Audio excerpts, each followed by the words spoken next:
Hello guys, today we are make dye mini light sensor kit. Material required: battery holder, LDR sensor, push connector,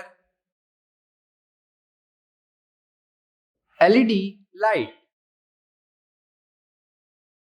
and AA battery. Let's start to make our circuit. Step 1: battery holder and push connector. The red wire of the battery holder connect to T6 and the black wire connect to T5 terminal. Step 2: LED light. Red wire of the LED light connect to T4 and the black wire connect to T5 terminal. Step 3: LDR. The red wire of the LDR connect to T1 and T3 terminal. Step 4: put the battery in the battery holder.